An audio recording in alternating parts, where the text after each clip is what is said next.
Shalom à toutes et à tous, très heureux de vous retrouver sur Lumière du Monde Télévision dans Horizon Jeune, votre émission de débat entre jeunes chrétiens. Une semaine s'est écoulée, on vous a certainement invité à être présent avec nous encore en ce jour pour participer à ce débat chez vous devant votre poste téléviseur. La thématique que nous abordons aujourd'hui est la suivante: les réseaux sociaux sont-ils bénéfiques pour le chrétien? Et pour répondre à cette question, nous avons 4 invités sur notre plateau de Horizon Jeune. Mais n'oubliez pas que nous sommes toujours avec le pasteur consultant à cette émission, le pasteur Mathieu Guéhi. Pasteur, dites-nous quel est l'intérêt pour nous d'aborder un tel sujet, les réseaux sociaux et le chrétien. Shalom, shalom, shalom Manuel, shalom à tout le monde et bienvenue à tous nos frères et sœurs, chacun de vous qui est des fidèles aussi de cette émission, qui nous permet d'aborder des questions brûlantes, des questions brûlantes de notre société et en particulier de notre jeunesse. La question des réseaux sociaux. Est-ce que les réseaux sociaux sont bénéfiques pour le chrétien? Je pense que c'est une question qui mérite d'être abordée. Parce que, je veux dire, aujourd'hui, toute notre vie, toutes nos journées sont faites de réseaux sociaux et les jeunes en particulier. Et donc, c'est tout à fait indiqué que nous puissions aborder cette question et que les jeunes puissent en débattre.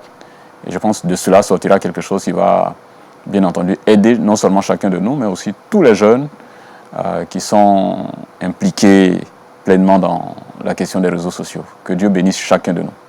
Merci, pasteur Mathieu Guéhi. Sur ce plateau, je le disais à l'instant, 4 invités avec qui nous allons aborder cette thématique aujourd'hui que je rappelle, les réseaux sociaux sont-ils bénéfiques pour le chrétien? J'ai à ma gauche mademoiselle Akpli Émilie, elle est étudiante en droit. Shalom.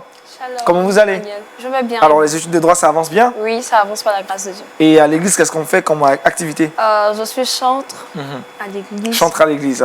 Peut-être que tu vas chanter pour nous aujourd'hui. On ne sait pas en fin d'émission. Deuxième invité, son nom c'est Dadier Lewis, il est juriste. Shalom. Shalom. Comment on va avec le droit? Ça va. Dieu fait grâce. Dieu fait grâce. D'accord. Et au sein de votre communauté, qu'est-ce que vous faites comme activité? Je suis un comité de gestion. C'est un comité de gestion financière, gestion des ressources humaines et puis gestion du matériel. Vous devrez être rigoureux dans la gestion. Rigoureux. Très rigoureux. Troisième invité, Thioye Yannick, il est étudiant en communication. Shalom. Shalom. Vous allez bien? Oui, ça C'est va. quoi votre spécialité en communication? Je suis spécialisé en journalisme. Journalisme. Presse écrite. Waouh. Tu vas écrire des articles pour nous. Et puis notre dernier invité, Raouf Ileka, il est techno-commercial. J'avoue que c'est la première fois que j'entends ça. Ne dites pas que je suis acculturé, mais je sais. C'est quoi le fait d'être techno-commercial? C'est quoi votre rôle finalement? Alors, technico-commercial, il faut reconnaître que c'est 2 aspects. Il y a d'abord la partie technique et il y a la partie commerciale qui est d'aller vers la clientèle, tout échanger, se faire un portefeuille client et de le maintenir au sein de notre Technico-commercial. Technico-commercial. Technico, c'est pour ce qui est de la production. Le volet commercial, c'est de se faire de la clientèle. D'accord. Et à l'église, vous faites quoi comme activité? À l'église, je suis le président de la jeunesse de ma localité. Wow. C'est combien de jeunes environ? Nous sommes une vingtaine. Vingtaine. Que Dieu te fortifie dans cette charge-là. Le thème qui nous réunit aujourd'hui sur le plateau de Horizon Jeune, vous le connaissez, les réseaux sociaux sont-ils bénéfiques pour le chrétien? Naturel pour nous de démarrer avec les généralités. Alors dites-moi, qu'est-ce qu'un réseau social? Émilie. Alors, selon mes recherches, j'ai découvert qu'à l'origine, le réseau social était simplement un groupement de personnes qui se rencontraient pour échanger et partager des idées autour d'une thématique commune. Mais suite à l'avènement d'Internet et aussi les connexions haut débit, on va assister à une autre définition des réseaux sociaux. Et les réseaux sociaux seront définis comme une plateforme digitale dans laquelle les internautes se connectent pour rencontrer aussi d'autres personnes, interagir avec ces personnes-là. Ils créent un profil qui constitue en quelque sorte une carte d'identité numérique. D'accord, donc plateforme digitale. On dira, Lewis, sa définition pareil que Émilie ou des choses à ajouter? Moi, je vais donner une définition simple mais objective. Voilà, et dire que les réseaux sociaux, c'est un système mis en place pour communiquer. Voilà, pour communiquer simplement.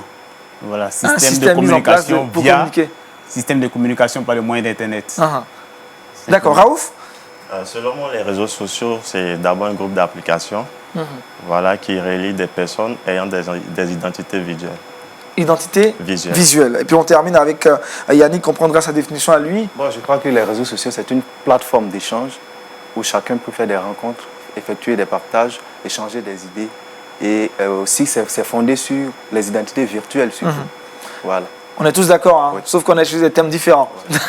Alors, quels sont les réseaux sociaux les plus utilisés en Afrique, Raouf, selon toi, selon tes recherches et ton observation? Il y a d'abord en premier lieu Facebook, il y a YouTube, Instagram, WhatsApp et Snapchat. Snapchat. Voilà. Alors, si on devait faire un classement, qu'est-ce qu'on dira? C'est lequel de ces réseaux que tu as énuméré est le plus suivi ou le plus utilisé par les Africains? Yannick? Je crois que c'est Facebook. Facebook. Oui. Parce que ce n'est pas seulement même qu'en Afrique, mais dans le monde. Dans le monde. Puisque Facebook compte environ 3 milliards, environ 3 milliards d'abonnés. 3 milliards 3 d'abonnés. milliards, et plus, hein, je dis les estimations en fait. Plus de 3 milliards d'abonnés. Plus de 3 milliards d'abonnés. Donc, Emilia, à part Facebook, est-ce qu'il y a d'autres réseaux également? Oui, il y a YouTube qui est un réseau social de loisirs. Il y a Instagram, il y a Snapchat, il y a Twitter et plein d'autres. Plein d'autres. On a des choses à ajouter, Lewis? Pratiquement tout dit. WhatsApp, elle a déjà dit, Twitter et autres. Voilà, Snap. D'accord. Toujours dans notre tentative de définir les mots-clés de notre sujet, un autre terme important à définir avant de poursuivre ces échanges, bénéfique. Que faut-il comprendre par bénéfique, Lewis? Par bénéfique, il faut comprendre une opportunité. Par bénéfique, on doit voir l'utilité. L'utilité, est-ce que les réseaux sociaux sont utiles? Est-ce qu'ils sont nécessaires? Est-ce que ces réseaux sociaux sont bénéfiques? En un mot, est-ce que ces réseaux sociaux sont importants? Important, ça, utile, nécessaire. Yannick, et toi? il faut entendre par bénéfique l'apport positif. L'apport positif. Positif qu'on reçoit de quelque chose. Voilà. Après l'utilisation d'une telle chose, qu'est-ce qu'on a de plus, mais qui nous sert positivement? Qui nous sert positivement. Voilà. Raouf, Émilie, des choses à ajouter sur bénéfique? Ouais, je peux aussi dire que c'est quelque chose dont on peut tirer profit moralement, intellectuellement. Voilà, sur plusieurs plans. Est-ce qu'on peut dire spirituellement aussi? En effet. Émilie? Moi, je dirais que c'est quelque chose qui fait tout simplement du bien. Ce qui nous fait du bien est bénéfique. Ça, c'est une définition terre à terre. Ce qui nous fait du bien est bénéfique. Alors, les réseaux sociaux et leur influence, on en parle. Combien de personnes utilisent-elles les réseaux sociaux dans le monde? Est-ce qu'on a des chiffres sur ce plateau, Raouf? Ah oui, en effet. Déjà, pour Facebook, on peut dénombrer environ 3,4 milliards d'utilisateurs. Pour ceux de WhatsApp, qui est estimé à 2,2 milliards. Voilà, pour ceux de Twitter, on peut dénombrer 536 millions d'utilisateurs. Voilà, et j'en passe. Donc ces chiffres nous démontrent clairement que Facebook est le premier réseau social en termes de quantité, de nombre d'utilisateurs. Dans quel but les réseaux sociaux sont-ils finalement utilisés? Émilie? Alors, on aura pu le constater, les jeunes de maintenant, je dirais même la génération Android, utilisent, la génération Android. utilisent les réseaux sociaux juste pour se faire des amis, d'autres pour se faire une popularité, se créer ce qu'on appelle généralement le buzz et tout ça. Se faire des amis, créer le buzz, tout ça. Yannick, d'autres buts, d'autres objectifs assignés aux réseaux sociaux? J'aime bien commencer. Prendre l'exemple de mon pays, en Côte d'Ivoire ici. La plupart des jeunes ivoiriens utilisent Facebook ou utilisent les réseaux sociaux dans un premier temps pour le divertissement. Parce que c'est ce qui est le plus fréquent. En plus du divertissement, il y a certains qui se démarquent, donc qui font du commerce. Il y a certains aussi qui se démarquent autrement, qui utilisent les réseaux sociaux comme moyen pour pouvoir répandre l'évangile. D'accord, divertissement pour vous, objectif commercial, avoir donc de l'argent, vendre des projets sur Internet, et puis après évangéliser aussi. Lewis, quelles sont les raisons, je dirais, les buts que tu assignes aux réseaux sociaux, disons? Moi, je pense que les réseaux sociaux, il y a un but. Il y a un but. Le but, comme je le disais dans la définition même, le but ici, c'est de communiquer. Et au sein même de la communication, là, il y a plusieurs branches qu'on peut maintenant développer. Et comme il a dit, certains font le commerce. Ils communiquent bien sûr pour faire le commerce. Certains vont se faire des amis, ils vont échanger. Donc, la base d'abord, c'est la communication. C'est la communication. Et voilà, donc, à partir maintenant de la communication, on peut faire beaucoup de choses. On peut faire beaucoup de choses.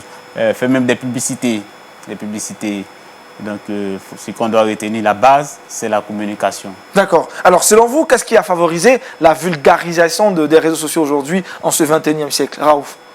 Je pense que c'est plutôt l'idée de partage. L'idée de partage. L'idée de partage. Je pense qu'à la base, même, les réseaux sociaux ont été établis dans un esprit de partage. Voilà. Dans le but de pouvoir ne pas manquer une tierce personne ou rentrer en contact avec une autre personne, tout se familiariser et partager aussi ce qu'on a tout et tout. Donc je pense que c'est déjà la base, en plus de tout ce qui a été dit, et qui est la fondation des réseaux sociaux. D'accord. Yannick, pour toi? Moi, je pense plus à l'évolution de la technologie. L'évolution de la technologie. Donc, ça veut dire qu'on peut facilement se connecter aux réseaux sociaux via notre téléphone portable. Donc, puisque la technologie s'est développée, nous avons beaucoup de moyens et la facilité surtout de pouvoir accéder à ces réseaux sociaux-là. Donc, je pense que le moyen premier même, c'est surtout l'avènement du téléphone portable et l'intégration des réseaux, la possibilité d'intégrer, de mettre les réseaux sociaux, de télécharger des applications dans les téléphones portables. C'est ce qui a permis que c'est ce qui a permis que Facebook ou les autres réseaux sociaux puissent se répandre et puis bon, prendre un peu partout et puis permettre surtout, donner l'accès surtout à plusieurs personnes. D'accord. Émilie, d'autres raisons de la vulgarisation? On a déjà tout dit? Je dirais que nous sommes à l'ère du numérique, voilà, et la technologie évolue, donc les inventeurs réfléchissent en ce sens-là pour nous donner de plus en plus d'être à l'aise dans l'utilisation et même dans la communication. Alors, c'est vrai que les réseaux sociaux aujourd'hui sont vulgarisés dans le monde, mais est-ce qu'il existe une réglementation juridique à leur utilisation? Lewis?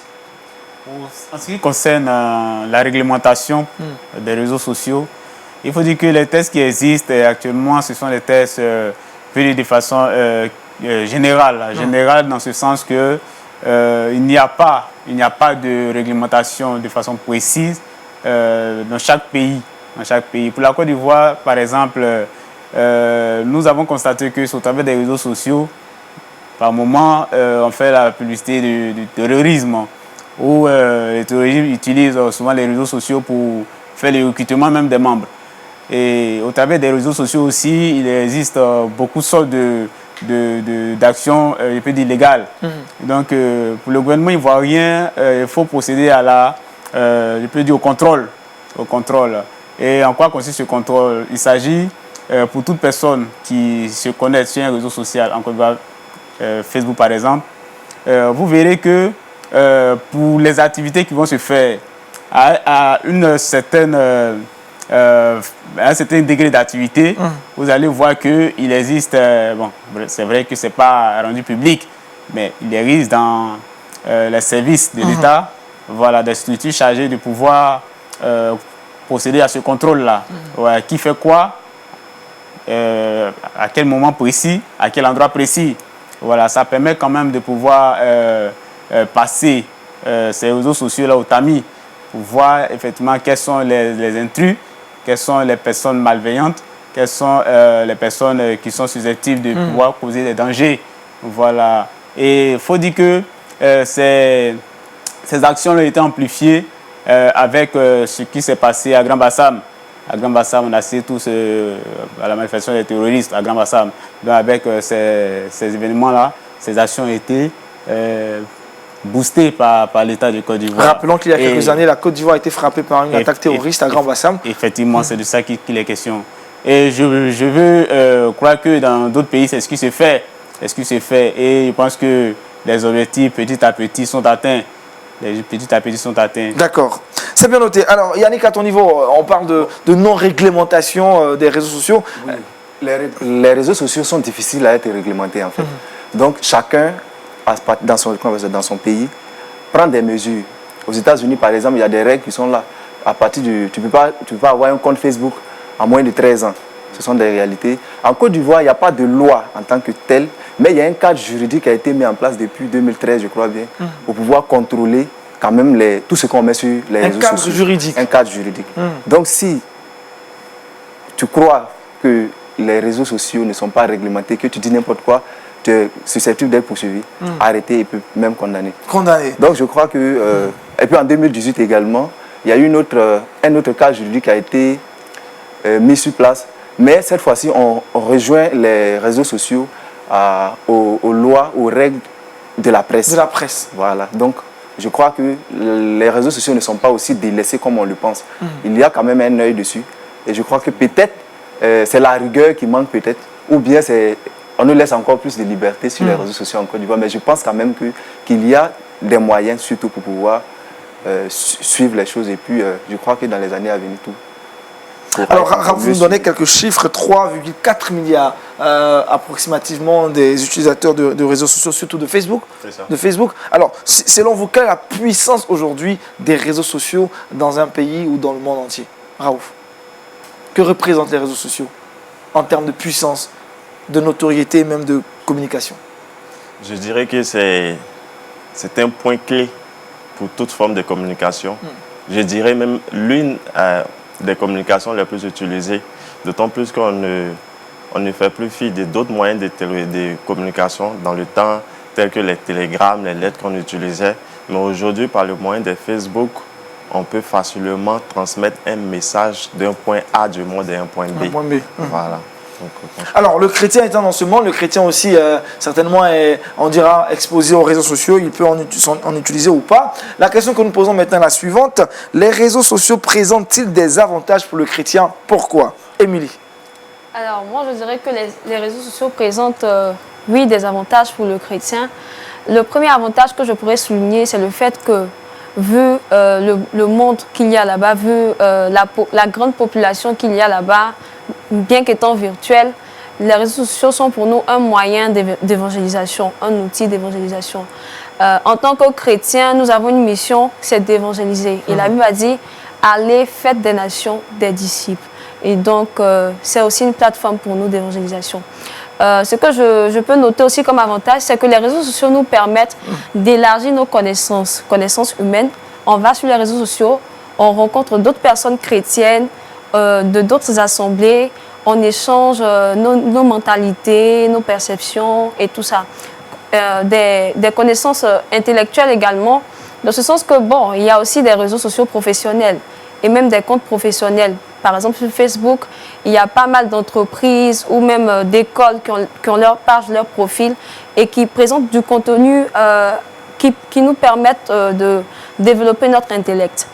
Je dirais aussi que ça élargit nos connaissances spirituelles parce qu'il y a forcément, et nous sommes chrétiens jeunes, on a tous des réseaux sociaux, on utilise Facebook, WhatsApp, et il y a des plateformes qui ont été mises en place sur ces réseaux sociaux pour nous permettre d'être édifiés, d'être enseignés et voilà. D'accord. Yannick, ton avis sur la question, est-ce que les réseaux sociaux présentent des avantages pour les chrétiens? Pourquoi? Voilà, si j'ai bien compris, pour le chrétien, Facebook, elle a dit tout à l'heure, elle a dit qu'on utilise, elle a même cité un verset qui dit allez faire de toutes les nations les disciples.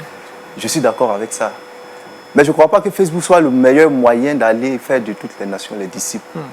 En tant que jeune chrétien, il y a assez de choses sur Facebook qui font qu'aujourd'hui, je pense que le bénéfice qu'on a sur Facebook est inférieur au mal qu'il nous fait. Soyez plus explicite, quelles sont ces choses-là qui font qu'on... Je rejette carrément le fait que Facebook soit avantageux pour nous, jeunes chrétiens. Je suis contre ça. Quelles sont ces choses-là qui... Je prends par exemple un réseau social comme Facebook lui-même. Facebook, parce que c'est le réseau sur lequel je suis beaucoup. Prenons le cas de l'évangile. On prêche l'évangile, c'est vrai. Je suis d'accord avec ça. Mais il faut savoir que Facebook est aussi un empire véritable de dépravation. Facebook est une porte ouverte au péché. Facebook, par exemple, est susceptible de nous entraîner surtout dans la dépravation. Parce qu'aujourd'hui, quand tu rentres sur Facebook, il n'y a pas de contrôle. Tout est exposé. Tu fais tout ce que tu veux sur Facebook et puis tu ressors. Ce n'est pas parce qu'on utilise Facebook pour prêcher l'évangile que forcément Facebook est avantageux pour moi. D'autant plus que nous-mêmes, jeunes chrétiens, aujourd'hui dans les églises, pendant les cultes, vous voyez certains qui sont connectés sur Facebook, c'est-à-dire qu'ils ne suivent même plus le message qui est en train de passer, qui ne suivent même plus peut-être l'adoration qui est en train de passer, qui sont concentrés sur leurs réseaux sociaux, qui balancent des messages, qui répondent aux messages, qui lisent souvent des statuts et tout ça. Donc je crois que c'est un moyen distracteur. Il faut faire fi. Lewis, c'est contre cet avis, n'est-ce pas Lewis? Effectivement. Pourquoi? Moyen distracteur, je peux dire oui, mais soyons vigilants parce que dit que Facebook n'est pas avantageux pour les chrétiens. Et il dit que l'avantage est très réduit par rapport au mal qu'on retient de Facebook. Il rejette catégoriquement dans ces conditions de ne pas avoir de compte Facebook. Vous voyez, si nous rejetons catégoriquement, c'est dit qu'on s'abstient déjà d'avoir un compte Facebook, ce qui n'est pas le cas. Donc le rejet catégorique ici doit être doit être repensée. Pour vous, quels voyez, sont les avantages que Facebook représente pour le chrétien? Facebook a des avantages pour le chrétien. Tout à l'heure, elle a dit, c'est un moyen d'évangélisation. Voilà, aller par tout le monde, c'est partout. C'est sur Facebook aussi, il y a tout le monde. C'est partout. Et étant donné que Facebook est aujourd'hui le moyen par excellence de communiquer pour les jeunes, alors pourquoi ne pas utiliser Facebook pour évangéliser? Pourquoi ne pas le faire? Le faisant même, on peut, comme je l'ai dit au départ, être vigilant. Elle même le dit dans un Corinthiens, tout m'est permis, mais tout m'est pas utile. Sur Facebook, il y a beaucoup de choses. Mais il faut faire attention. Le danger, c'est vrai, il est là, mais aussi c'est une opportunité. Il faut voir, je pense, le bon côté de la chose et en profiter. Voilà, c'est un moyen. Raouf, vous n'êtes pas d'accord sur ce point-là. Alors, qu'est-ce que vous dites pour contrecarrer à ce qui vient d'être dit maintenant par Lewis? En effet, en fait, je pense que pour ce qui est du réseau social Facebook, il a un seul avantage, comme il a dit, l'évangélisation. Mais en dehors, comme Yannick pouvait le dire tout à l'heure, il est rempli d'assez de méfaits. Et comme il le disait tantôt, il n'y a pas de contrôle. Dans les débuts, lorsque ces réseaux sociaux étaient établis, il y avait une certaine limite. Mais de nos jours, ça ne dépend plus de toi de soit de regarder une vidéo de dépravation, parce que simplement en cliquant dessus, tu tombes et puis là, tu trucs. Maintenant, effectivement, comme l'a dit le verset qu'il a choisi de 1 Corinthiens, tout nous est permis, mais tout n'est pas utile. C'est de savoir, au fait, le but de l'utilisation de Facebook. C'est là le danger. Parce que ce qu'il faudrait savoir, c'est que nous sommes dans ce monde, mais nous ne sommes pas du monde. Et tout comme nous sommes des serviteurs du Seigneur, dans le but de gagner une multitude à notre Seigneur, il en est de même de l'autre côté qui sont en train de batailler pour pouvoir aussi servir leur maître. Et les réseaux sociaux sont aussi un moyen de leur part pour aussi attirer un grand nombre de leur côté. Et notamment par les publications qui se font, tout et tout. Donc là, c'est sérieusement un danger. Alors, Émilie, est-ce que l'évangélisation qui est faite sur Facebook a un réel impact? Oui, il y a des témoignages qui s'en suivent. Il y a des personnes qui, à partir des réseaux sociaux, sont entrées en contact avec certains ministères et qui ont vu Dieu se manifester dans leur vie. Voilà. Yannick? Oui, effectivement, on ne peut pas nier ça, puisque sur Facebook, je suis des pasteurs qui prêchent l'évangile, qui m'édifient. Mais comme je le dis, vous savez, le diable, il est très subtil. Donc vous croyez que c'est de la ruse? C'est la ruse. On ne va pas dire la ruse c'est un peu trop. Mais il faut dire que le diable est très subtil. Le diable a utilisé la parole pour pouvoir tenter Jésus-Christ. C'est parce que Jésus-Christ était beaucoup versé dans la parole, qu'il était Dieu. Donc il a réussi à contrecarrer le diable. Voyez-vous, aujourd'hui on va dire que Facebook est entré dans le plan de Dieu. Le plan de Dieu, c'est quoi? Répandre l'évangile un peu partout dans le monde. Mais l'ennemi peut se servir de ça pour pouvoir détourner le plan de Dieu. Ou bien pour pouvoir nous détourner, nous les hommes, du plan de Dieu. Voilà, disons ça comme ça. Voyons aujourd'hui un cas comme... Je reviens beaucoup sur Facebook parce que c'est celui-là même qui est le plus utilisé. Exactement. Et puis c'est celui que nous maîtrisons un peu plus en Côte d'Ivoire ici. Voilà. En Afrique, on dirait de manière générale. Voyons ce qui se passe réellement sur Facebook. Quand vous entrez sur Facebook, ce sont des agressions verbales, ce sont des gens qui s'insultent, ce sont des gens qui font la promotion, je ne sais, de certains qui s'exhibent. Voilà. C'est ce que je suis en train de dire. Il faut retenir que sur Facebook, il y a plus de danger que d'avantages en fait. Pour nous, jeunes chrétiens, nous sommes des missionnaires. Ça, c'est la première chose. Nous sommes sur la terre, c'est pour répandre l'évangile. Donc, si j'utilise Facebook, si j'utilise un outil comme Facebook, ça doit être un outil qui va me permettre de pouvoir accomplir la mission pour laquelle je suis sur terre. Est-ce que généralement tous les chrétiens qui utilisent Facebook me font cela? Maintenant, voilà, c'est la question qu'on se pose. Maintenant, on se dit, est-ce que Facebook qui est aujourd'hui en vogue dans nos sociétés, Facebook est un moyen duquel on ne peut plus se détacher. Facebook nous permet d'accomplir effectivement cette mission-là. Sinon, ce n'est pas la peine qu'il reste là. Et pour vous, Facebook ne nous permet pas d'accomplir cette mission? Facebook ne nous permet pas d'accomplir ça à 100%. Je le dis. Donc c'est pourquoi Donc Facebook, elle a dit tout à l'heure que Facebook permet de gagner les âmes, de prêcher l'évangile et de gagner les âmes. Mais laissez-moi vous dire que je suis certain, en regardant les faits, je suis certain que Facebook retire des gens de la main de Dieu plus qu'il en donne à Dieu. Pourquoi? Voilà, prenons un cas. J'ai dit un exemple tout à l'heure. Facebook, d'ailleurs, dès son départ, j'ai écouté le discours d'un vice-président de Facebook qui a dit qu'au départ, et des ingénieurs qui étaient à Google qui ont aussi comme ça, dit qu'en créant Facebook, ils se sont posé la question de ça, non pas Facebook, en créant les réseaux sociaux. Les réseaux sociaux. Ils se sont dit, quels moyens il faut mettre sur place pour prendre beaucoup plus de temps aux gens. Ça, c'est la première chose. Et deuxième chose, capter plus leur attention. Donc, même si on n'est pas encore arrivé au plan spirituel, qu'on appelle ça chrétien que nous sommes, en tant que jeune, en tant qu'un homme naturel, c'est-à-dire on parle même pas du côté chrétien d'abord. Prenons un homme laïque comme ça. On prend ton temps, on prend ton attention. C'est-à-dire, tu peux passer 4 heures sur Facebook tout de suite sans t'en rendre compte. Et ces chrétiens qui passent 4 heures ne regardent pas que les prédications. Non, je viens. Allez-y. Je viens. On peut passer 4 heures sur Facebook sans s'en rendre compte. C'est-à-dire que même si tu n'es pas en train de faire l'œuvre de Dieu, c'est-à-dire l'œuvre spirituelle, physiquement déjà j'ai des tâches à accomplir. Donc si je dois passer 4 heures, je dois donner 4 heures de mon temps à un réseau social, je crois que ce ne m'est pas bénéfique du tout. Pourquoi? En train de regarder, faire défiler les photos des gens, faire défiler les vidéos des gens qui nous font penser qu'ils ont une vie de dingue alors qu'ils sont comme vous et moi. Je pense qu'il n'a pas raison d'être. Maintenant, passons au plan spirituel. Je suis jeune chrétien. Je sais que j'ai une mission à accomplir sur cette terre. Et cette mission, nous la connaissons tous. C'est gagner les âmes. Gagner les âmes, ce n'est pas une chose facile. C'est une chose qui nécessite le temps devant Dieu. C'est-à-dire passer un bon moment dans la prière, passer un bon moment dans la méditation, passer un bon moment dans la lecture biblique. Nous sommes d'accord. Mais si Facebook doit me prendre 4 heures de temps, si Facebook doit venir, c'est-à-dire si je dois donner 4 heures de mon temps, parce que selon les estimations, on passe 4 heures de temps en moyenne sur Facebook, sur les réseaux sociaux. Par jour. Par jour. Donc si je dois donner 4 heures de mon temps à Facebook, je pense que ce n'est pas la peine. D'accord. Je pense que ce n'est pas la peine du tout. Et il y a une autre chose, je vais aller rapidement, il y a une autre chose qu'il faut retenir. Facebook est un moyen qui nous fait retirer, c'est-à-dire qui nous retire un peu de notre temps de prière, de notre temps de méditation, de notre temps de lecture biblique. Aujourd'hui, le reflet des jeunes que nous sommes, parce qu'il faut le reconnaître, nous sommes des jeunes. Des jeunes, c'est cela. Nous sommes des jeunes, nous sommes des hommes. Vrai, allez-y. Voilà, donc ce sont des choses réelles qui existent. Nous sommes des jeunes. Le premier reflet d'un jeune aujourd'hui, quand il se réveille de son sommeil, c'est son téléphone. Quand il prend son téléphone, il va nulle part d'autre. Ce sont les comptes Facebook, WhatsApp, réseaux sociaux, Twitter, etc. Regardez ces messages qu'il a reçus. Voilà. Avant de dormir, c'est la dernière chose qu'il fait avant de dormir. La plupart des jeunes, je suis jeune et je sais de quoi je suis en train de vous parler.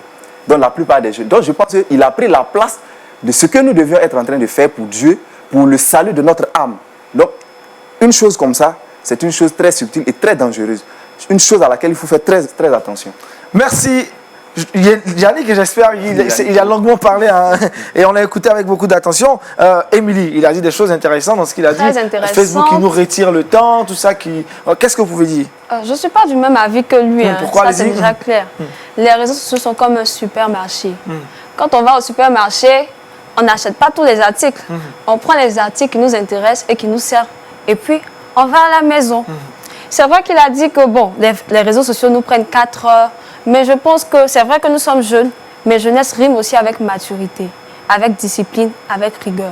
On n'est pas chrétien qui veut, on n'est pas chrétien juste de nom.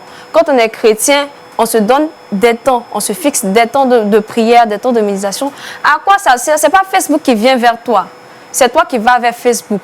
Donc tant que c'est à toi d'aller vers Facebook, tu vas à ton temps, à ton rythme, à ton aise, selon Parce ton que tous les jeunes aujourd'hui sont matures pour savoir réglementer leur temps, savoir dire qu'on ne fera pas 4 heures sur Facebook, tout ça. Ça c'est une question de formation spirituelle, d'éducation spirituelle. Tout dépend de comment est-ce qu'on perçoit aussi la vie chrétienne. Des modèles même déjà qu'on a en tant que chrétien. Voilà, des modèles de personnes qu'on a, des modèles de personnes qu'on suit. C'est vrai que je suis chrétien, bon, il a dit Facebook, ça c'est pas à grande chose, ça nous fait perdre de temps, mais c'est toi qui décides de perdre ton temps sur Facebook. Vous personnellement, vous passez combien de temps sur Facebook par jour? Je ne vais pas là-bas fréquemment. Généralement, et quand vous y allez, vous partez évangéliser? Je vais pas. Oui, je vais évangéliser. Vous faites quoi exactement pour évangéliser? Je vais partager les posts de mon église parce qu'en ce moment on fait une caravane, donc je vais partager les informations et j'ai aussi une activité professionnelle. Donc ça vous aide à suivre cette activité? Et j'ai même une page que je suis. Donc à travers Facebook, Donc pour J'évangélise vous, aussi. l'argument de la distraction, de la perte... C'est un argument qui n'est pas fondé en fait. D'accord. Un argument qui n'est pas fondé. Personne ne t'oblige à aller vers Facebook. C'est toi qui y vas. C'est toi qui y vas. C'est ta foi. Ta foi, c'est à toi de veiller sur elle. C'est à toi de la développer. Mais est-ce que ce n'est pas d'une manière inconsciente que le chrétien se met sur Facebook? Est-ce qu'il s'en rend compte avec ce fil d'actualité qui lui présente pas mal de choses? Est-ce qu'il n'est pas englobé, noyé sur son compte même Facebook? Je pense que D'une manière Facebook, inconsciente. Facebook même, on va le dire, c'est pas pour les personnes immatures. Quand tu sais que ton esprit est assez faible, tu es assez faible d'esprit, tu te connais, donc il y a certaines choses dans lesquelles tu ne dois en principe pas t'aventurer. D'accord. Voilà. Raouf, pour répondre, réagir à ces arguments de Émilie. Déjà, ce que je peux dire, c'est que ça ne dépend pas de nous, en fait, les réseaux sociaux, lorsqu'on s'y met. C'est Facebook qui vous présente. Effectivement, il se présente à nous. Yannick l'a si bien dit. Et une fois que tu y rentres, c'est comme si tu es couvert, en fait. Tu te laisses transporter. Et puis, c'est après que tu te rends compte que tu as tapé 4 heures de temps sur les réseaux sociaux. On aurait dit que de façon, si on veut aller plus loin, comme si on était dompté spirituellement par ces réseaux-là. Voilà, si on veut aller plus loin. Mais en réalité, il est bien beau de dire qu'il faut se donner un programme, un temps, et puis aller pour un truc précis. Mais on sait tous que c'est le sang qui coule dans nos veines. Et lorsque la chose se présente à nous, on réagit autrement. Donc, aller sur Facebook et dire je retourne dans 2 heures ou bien dans 30 minutes, tu te rends compte qu'à la 30e minute, il y a une information qui vient, qui tire ton attention et qui te plonge encore à nouveau dans la chose. Donc, il faudrait qu'on soit réaliste. Et vrai. Et vrai. Lewis, pour réagir également à cette intervention de Il faudrait qu'on soit réaliste. Il faudrait qu'on soit réaliste et vrai. Ok, mais avant de continuer, je voulais corriger quelque chose que Yannick a souligné. Il a dit que Jésus était Dieu. Jésus est Dieu. Voilà, c'est juste ça, sur ça que je voulais rebondir. Maintenant, pour revenir à la question de Jésus était Dieu. Vous avez dit Jésus était Dieu. Voilà, je veux juste... Certainement que dans cette dire, il a dit ça sans s'en rendre compte. Jésus est Dieu. Allez-y, poursuivez sur le... Maintenant, concernant les réseaux sociaux, il vient de dire que soyons réalistes. Effectivement, pour être réaliste, nous devons accepter l'argumentation de... Est-ce que tous les jeunes chrétiens ont certainement cet avis de Émilie? On se donne un programme, on va sur Facebook, on ne fera que 30 minutes, on en sort. Est-ce que c'est ce qui est dans la réalité pratiquement? Lorsque nous sommes affranchis, je voulais revenir sur Matthieu 19. Matthieu 19 avec la parabole de Jésus. La parabole de Jésus concernant le riche. Le riche... Jésus a donné une parabole disant, il y avait un homme riche. Un homme riche qui lui a demandé, Maître, que faut-il pour pouvoir entrer dans le royaume des cieux? Que faut-il pour pouvoir entrer dans le royaume des cieux? Et il a répondu comme ça, il faut observer la loi et les commandements. Il a dit, mais j'observe toutes ces choses. À la suite de la conversation, vous verrez que Jésus lui a dit que dans ces conditions, il faut vendre tous tes biens, les remettre aux pauvres et de me suivre. À la suite de cela, l'homme est resté triste. Triste parce que la Bible déclare qu'il avait de grands biens. Ce qu'il faut retenir, c'est que l'homme en question était attaché à ses biens. L'amour qu'il avait pour ses biens était fort. Vous voyez? Donc, pour dire quoi? Pour dire qu'est-ce que nous faisons dans Facebook? Est-ce par amour? Si le sentiment d'amour, le sentiment d'affection que nous manifestons au travers de Facebook, si ce lien est fort, alors on doit se revoir en tant que chrétien. Parce que Dieu nous demande ce commandement qui est important. Aime ton Dieu de tout ton cœur, de toute ton âme. Si ton cœur est attaché à Facebook, effectivement, tu vas subir les actions de Facebook. Donc, pour être clair, vous dites que c'est une question d'attachement et c'est une question d'attachement. C'est une question d'attachement. Parce que quand tu as le discernement, par exemple, quand tu entres en Facebook et tu sens que tu as... Tu as une certaine pression sur toi. Parce que souvent... Vous arrivez à contrôler ça. Effectivement. Moi, par exemple, à un moment, je sens que ce que je fais exactement, je n'arrive pas à faire. C'est que je suis entré soit quelque part où je ne vais pas entrer. Donc, il y a un esprit quelque part où vous êtes entré. Voilà. Voilà. Pas que c'est malsain, mais le travail pour lequel je suis entré, je suis en train de dévier. Vous, personnellement, vous faites combien d'heures sur Facebook par jour? Ça dépend. Ça dépend. Ça dépend. Si je vais sur Facebook pour soit voir mes messages, je regarde juste mes messages et j'en sors. Si je vais sur Facebook pour une communication, je vais communiquer, faire les publications. Est-ce que vous arrivez à faire une journée sans passer sur Facebook? Oui, je fais plusieurs journées sans passer sur Facebook. D'accord. Voilà. Yannick veut réagir. Yannick veut réagir. Écoutez, mon cher frère, Le 8. j'aimerais que tout le monde fasse comme lui. C'est ce qu'on souhaite, c'est ce que tout le monde souhaite. Tout le monde souhaite qu'en allant sur Facebook, que ce soit pour aller lire un message et ressortir. Mais ce qu'il est en train de dire, il n'y a pas beaucoup, il n'y a pas assez de jeunes qui font ça. Il faut que ça soit reconnu. On soit clair sur ça. Il faut qu'on soit clair et réaliste dessus. Il n'y a pas assez de personnes qui arrivent à faire ça. Mais ceux qui s'engloutissent sont plus. C'est pourquoi je dis qu'il faut faire attention. C'est pourquoi la question dit, est-ce qu'il y a des avantages? Il y a des avantages, certes, comme ce qu'ils ont relevé tout à l'heure. Mais ceux qui arrivent à maîtriser les réseaux sociaux, que Facebook nous excuse, mais ce n'est pas Facebook seulement. Il y a beaucoup tous de les autres réseaux sociaux, on dit. Voilà, mais peut-être on a beaucoup plus mis l'accent sur Facebook. Mais les autres réseaux sociaux qu'on connaît, est-ce que tous ceux qui entrent effectivement pour voir un message et ressortir? Ou bien est-ce qu'ils entrent pour publier un message biblique et ressortir? Rares sont ceux qui arrivent à ce niveau-là. Et rares sont ceux qui arrivent même à se détacher de Facebook. Le problème, c'est quoi? Je l'ai dit au départ, il y a des ingénieurs qui ont dit, même les couleurs des notifications que vous voyez sur les réseaux sociaux, ce sont des choses mises exprès. Ce sont des choses qui sont mises exprès pour pouvoir attirer votre attention, pour pouvoir vous retenir le plus longtemps possible sur le réseau. Est-ce qu'on se comprend? Du coup, il y a beaucoup de gens, il n'y a pas assez qui ont l'esprit fort. Il a parlé de la foi maturité, aussi, la jeunesse voilà, qui arrive à dominer. C'est pas parce que j'aspire à la sainteté que je ne peux pas succomber à ça.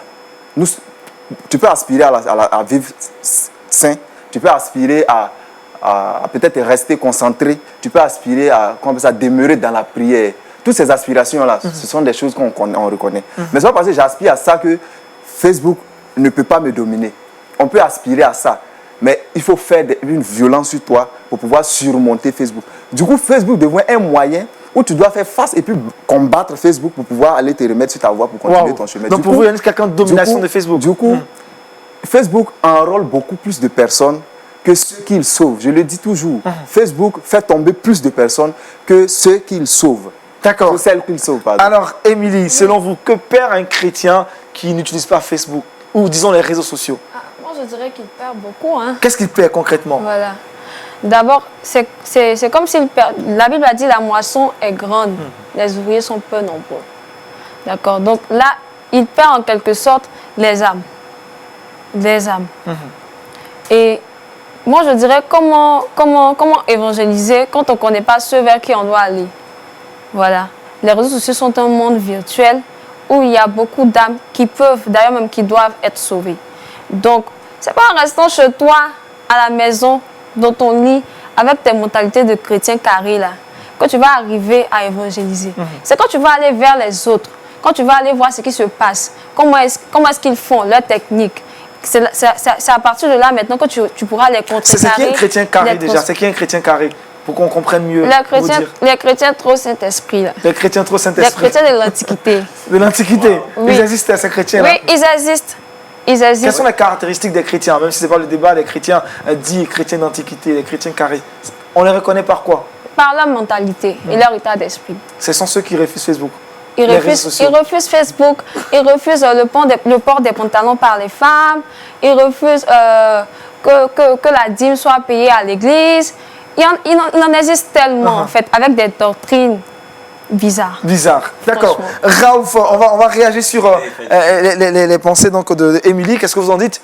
Déjà, que je ne sois pas connecté sur Facebook ne m'enlève rien. Non, le chrétien qui n'est pas sur Facebook ne perd rien en réalité. Il ne perd rien en réalité. Parce que déjà, nous partons d'un principe qui nous a été donné et c'est selon ça que nous marchons, qui est la Bible. On nous parle du Nouveau Testament. Un testament, c'est quelque chose que le Père a pris le temps d'écrire. Et c'est ce qui va faire du bien à ton âme. Et je crois que dans ce testament, il nous est demandé, certes, d'aller de faire de toutes les nations des disciples, mais de commencer déjà par Jérusalem. Je vais demander à ma soeur Émilie, déjà son entourage dans sa famille, est-ce que tout le monde déjà a connu l'évangile? Est-ce que tout le monde déjà a donné sa vie au Seigneur avant d'aller envoyer un message sur les réseaux sociaux pour quelqu'un qui est par exemple en France? Toute ta famille n'est pas déjà sauvée. Donc déjà le travail est faussé ici. Il faudrait d'abord que Jérusalem soit conquis avant Son d'aller- environnement proche. avant maintenant d'aller aux extrémités. Des extrémités. Parlons de Jérusalem. Oui, rapidement, Parlons de rapidement. Jérusalem. La Bible a dit que Jésus, je crois, à Jérusalem ou Nazareth, Jésus ne pouvait pas faire de miracle à Nazareth à cause de l'incrédulité des personnes. Vous justifiez. Je justifie, voilà. Je justifie. J'aurais tout Donc, dans fait. votre famille, vous n'avez pas d'impact. Pas que j'ai pas d'impact, l'impact est en train de venir. Elle est en train de venir. Oui. Mais ça vient Des lentement. témoignages. Comme Bon, Jésus, il n'a par pas eu la d'impact. grâce de Dieu. Alors, Yannick, vas-y, elle a beaucoup parlé aussi à propos. je Pour veux elle, le vraiment- chrétien perd beaucoup quand Oui. il n'est pas connecté sur les réseaux sociaux. Il- Quel est ton avis à propos? Moi, je dis que le chrétien ne paie rien s'il n'est pas sur les réseaux sociaux. Il ne perd rien. Mais d'abord, avant ça, je veux corriger quelque chose qu'elle a dit. Qu'est-ce Elle qu'elle a a dit dit tout à l'heure, les chrétiens trop Saint-Esprit. Saint-Esprit. Un chrétien, c'est un petit Christ. Qui dit Christ, dit Saint-Esprit.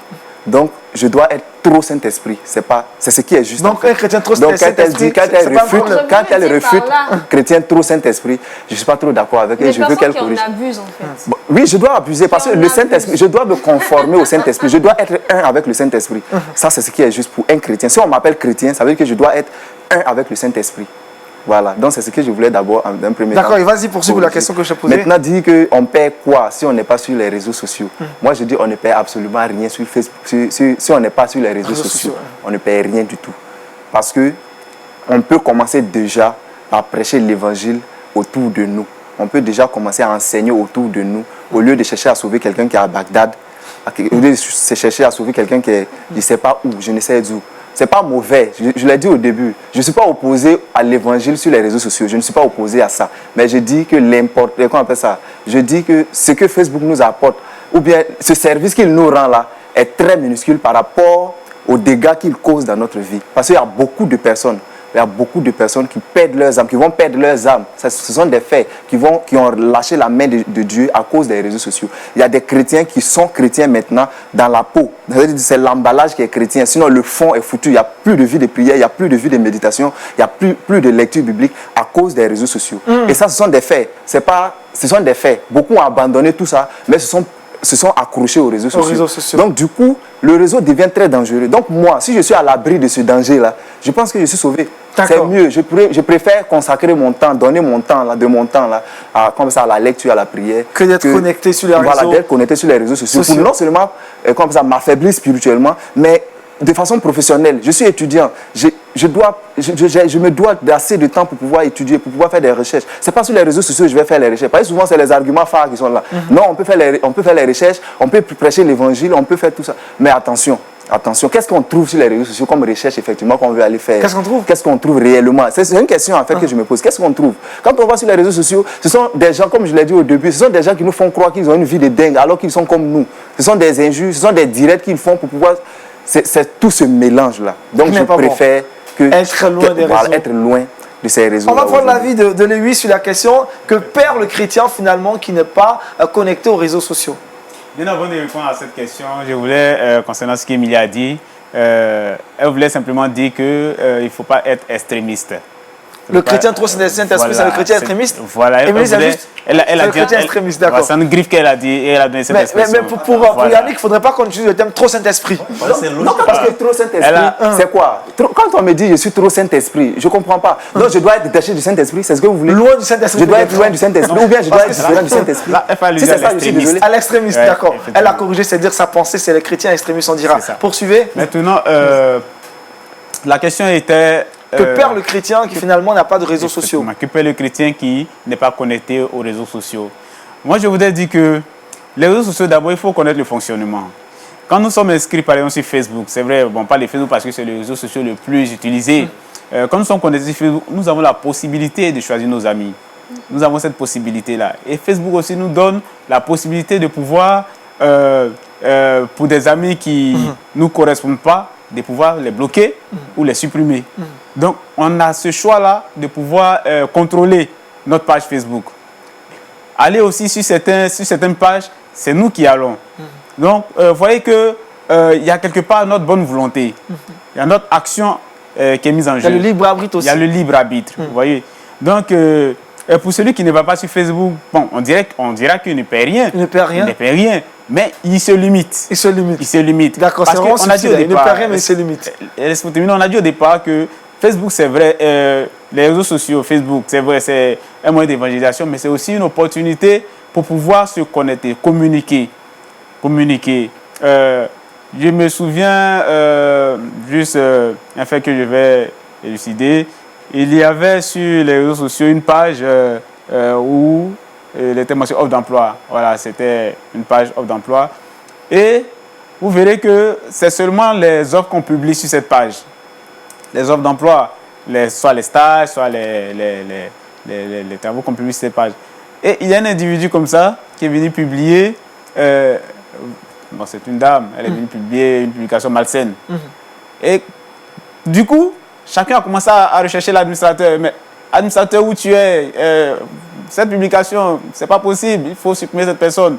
Et l'administrateur est sorti de l'ombre et il a demandé à ce qu'on ramène la publication pour qu'il identifie la personne, pour que la personne puisse être bloquée. Vous voyez? Donc, on a cette possibilité de pouvoir contrôler nos actions sur Facebook. D'accord, on va prendre l'avis de Raouf à propos, très rapidement. Voilà, en fait, il a dit quelque chose.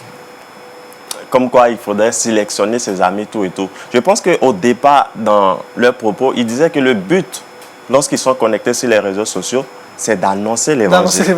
Et si vous limitez, vous fermez, alors vous annoncez l'évangile à qui? Vous allez annoncer l'évangile à qui? Lewis, tu annonces l'évangile à qui finalement? Oui. À ceux qui sont déjà chrétiens. Pour sa question, les pages ont un but. Sur Facebook, il y a plusieurs pages. Aussi. Il y a plusieurs pages. Sur ma page ou dans mon groupe, parce qu'il y a des groupes également. Dans certains groupes, ce sont des groupes de purement professionnels, comme elle a dit. Fermés au public. Fermés au public. Peut-être ce sont des groupes pour la recherche d'emploi, pour donner du travail à ceux qui n'ont pas de travail. Là-bas, on n'évangélise pas. Là-bas, c'est pour le travail. Il y a des si je me lève matin, si je me lève matin, que je veux faire une publication, je veux donner, partager un évangile par exemple. Voilà. Je publie. C'est pour l'emploi. Non, c'est sur ma page publique. Voilà, au public, c'est adressé au public. Non, dans le groupe? Je publie. Non, pas dans le groupe seulement, c'est au public. Et quand c'est au public, non seulement ceux qui sont dans le groupe, ceux qui ne sont pas dans le groupe, ils peuvent voir. Pourvu que ils sont amis à toi, ils verront. Et ce n'est pas maintenant de mon ressort. Une fois que je l'ai publié, c'est comme tu prêches l'évangile n'importe où. Une fois que tu l'as fait, c'est l'action maintenant du Saint-Esprit qui va, va se manifester. Ça me fait rigoler. Voyez-vous, mon cher frère, c'est comme si nous sommes retrouvés face à un panier à crabes. En fait. C'est-à-dire, il faut faire attention, il faut faire des tris, il faut bloquer, mais il ne faut pas. Vous voyez, donc on se met dans une sorte de migmac. C'est dangereux. C'est dangereux. Donc, ça dit par votre même manière de défendre votre réseau, vous montrez clairement que c'est quand même un chemin très dangereux, mais il faut faire très attention. Donc, à quoi bon se tordre le cou? D'accord, voilà. On va s'arrêter là aujourd'hui. Merci Lewis.